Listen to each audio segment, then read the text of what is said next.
Statement. Swag statement, right?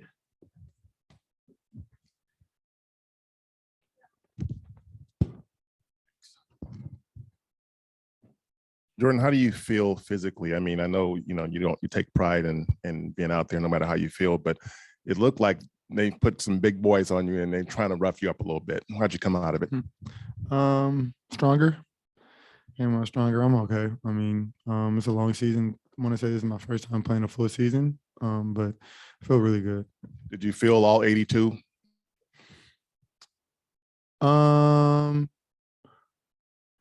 Actually, it didn't really feel like a whole season. I missed 6 because of the COVID. But I mean, it was a long season, but it wasn't like as long as I was expecting it to be.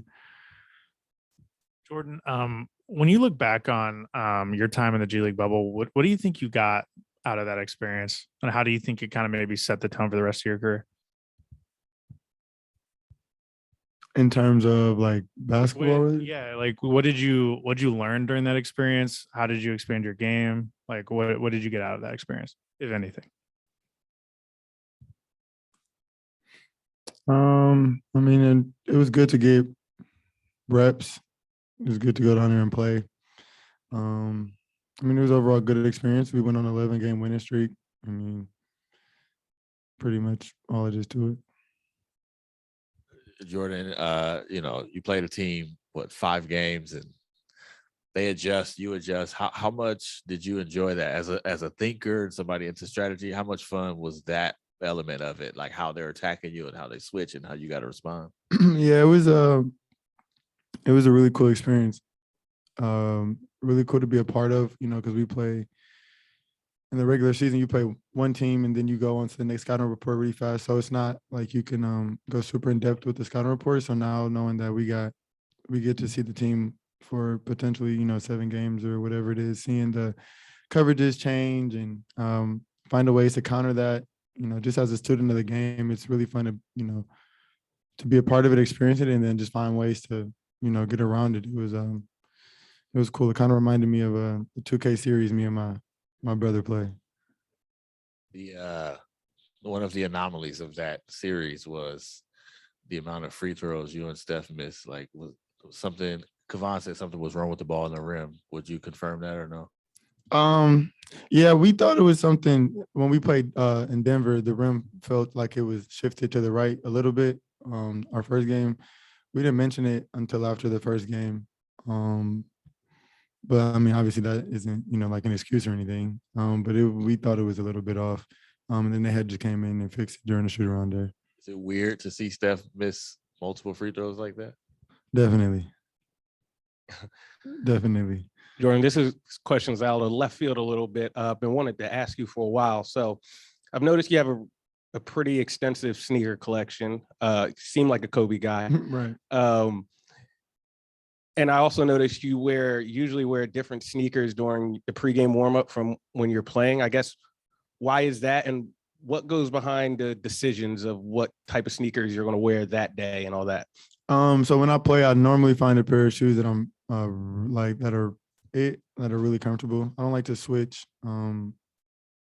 different like type of pairs or styles throughout the season. Luckily, I found my the Kobe pair that I like this year. But in the warm-ups and pre-games, there'll be shoes that I have that I really like that I won't wear because they won't feel how my normal pair feels. So I'll just wear them in, pre-game, get the picks off, and change pairs.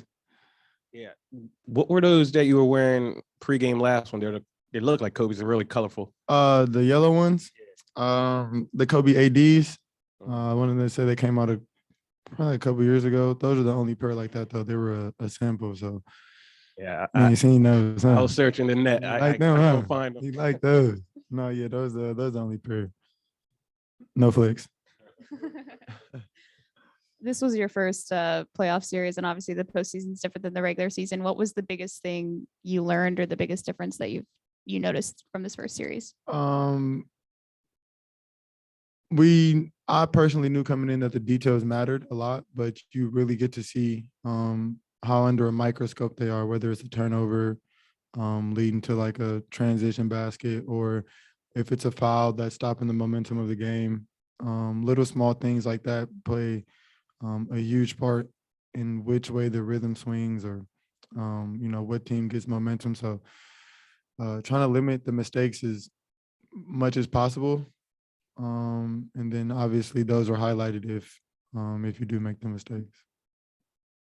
Jordan, along those same lines, you've obviously experienced Draymond's intensity in practice every day, but what's it like seeing him in a playoff series, whether it's the small details or trash talking or the basketball IQ? What did you see from him? A completely different Draymond, a completely different Draymond, and it was really exciting to see. Like the energy he brought, how locked in he was, how focused he was. How he's already a vocal person, but the things he would talk about, how detail oriented he was.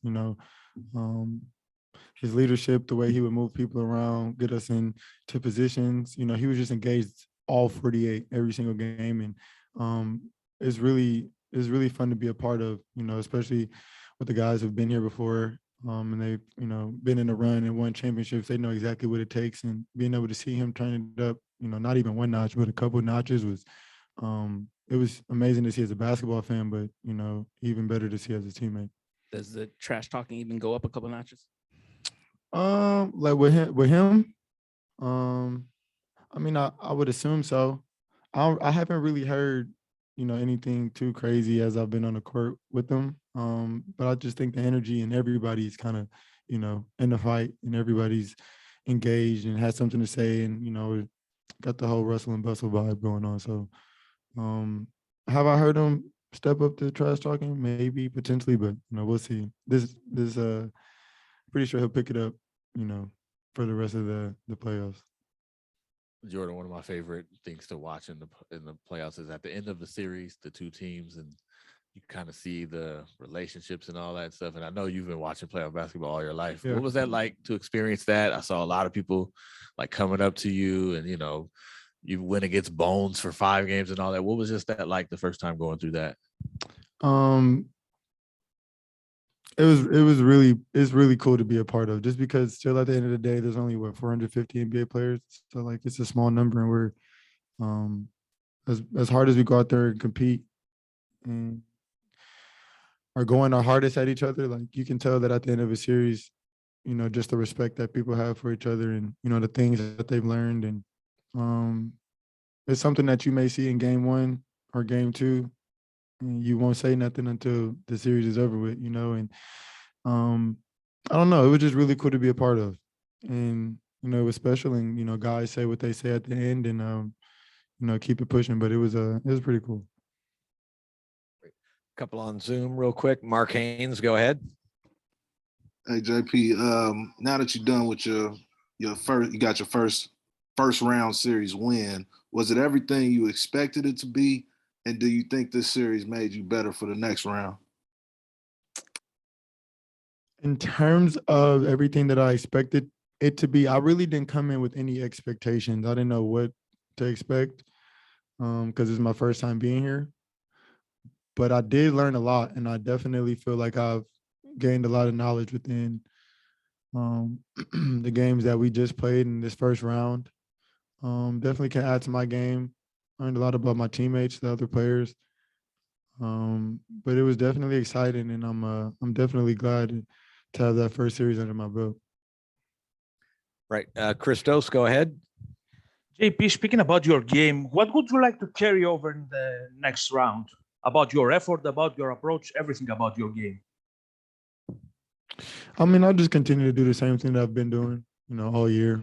Nothing really changed from the regular season to the playoffs. Just continuing to stay locked in and focused, and still trying to make as big of an impact as I did first series and the rest of the playoffs, and continue to try to help our team win games. As you guys went over the course of the season, early on, the defense was top shelf in the league. Then you guys hit a dip. It looks like it's starting to come back now to the level where it was earlier in terms of just defensive engagement and stuff.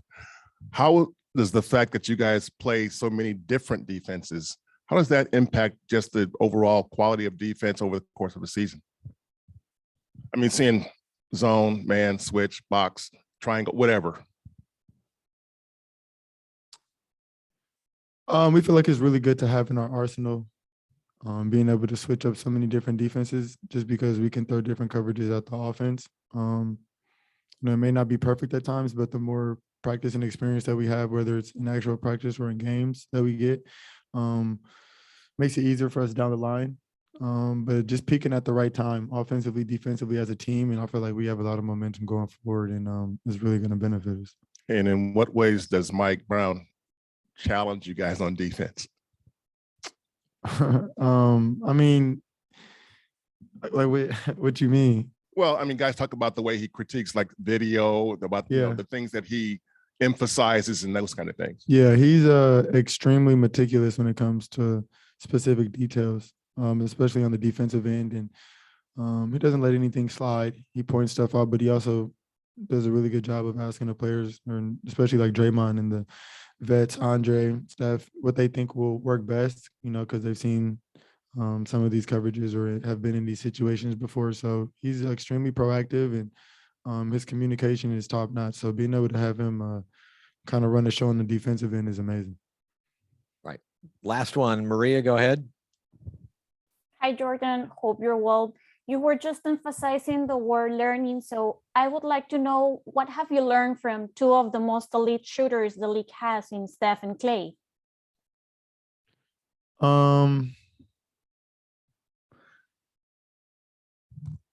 Playoff wise or just in general? Playoff wise. Say it again. I'm sorry. Playoff wise. Probably just continuing to be aggressive. You're gonna, like, sometimes you'll be able to get hot and run off 4 shots in a row, 5 shots in a row. But in the playoff, you just got to be engaged. For all 48, you may get it in. I think Steph said you may get it in like flurries, and you may get them in, a couple possessions. But just continuing to be aggressive. Don't hesitate. Just play your game, shoot your shots, and you'll execute when the opportunity comes. So continue just to play my game, I guess.